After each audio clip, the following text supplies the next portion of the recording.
क्या तुम जानते हो, जो मैं हर वक्त बोलता है वो असली तुम नहीं हो। ओशो कहते हैं, ego is the mask you wear because you forgot your real face. हम दिन भर मैं बोलते हैं, मैंने किया, मैंने कहा, मैं सही हूं, लेकिन सच्चाई ये है, मैं के पीछे जो चुप है वही असली तुम हो। कहा जाता है, एक बार एक राजा ओशो के पास आया। वो बहुत अहंकारी था। उसके मन में हमेशा रहता था कि मैं ही सबसे बड़ा हूं। राजा ने पूछा, गुरुदेव, मैं ध्यान करना चाहता हूं, लेकिन मेरा मन शांत नहीं रहता, मैं क्या करूं? ओशो ने मुस्कुराकर कहा, पहले अपने महल में जाकर आईने में देखो, हर रोज 5 मिनट बस देखो, बिना कुछ बोले। राजा ने वैसा ही किया। पहले दिन वो मुस्कुराया, क्या शानदार चेहरा है मेरा। दूसरे दिन थोड़ा झुंझलाया। तीसरे दिन उसे कुछ अजीब लगा, क्योंकि वो चेहरा जो हर दिन अपने अहंकार में चमकता था, अब उसे नकली लगने लगा। तीसरे दिन वो भागता हुआ ओशो के पास आया और बोला, गुरुदेव, वो चेहरा मेरा है, फिर भी मैं उसे पहचान नहीं पा रहा।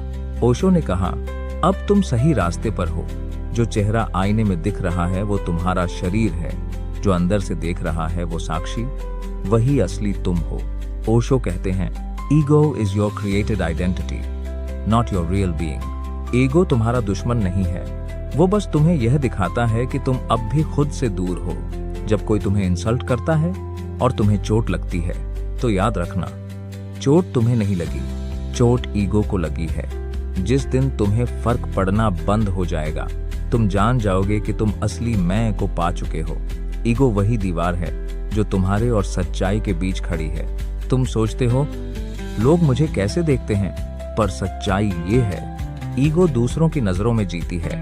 ओशो कहते हैं, the moment you drop comparison, the ego disappears.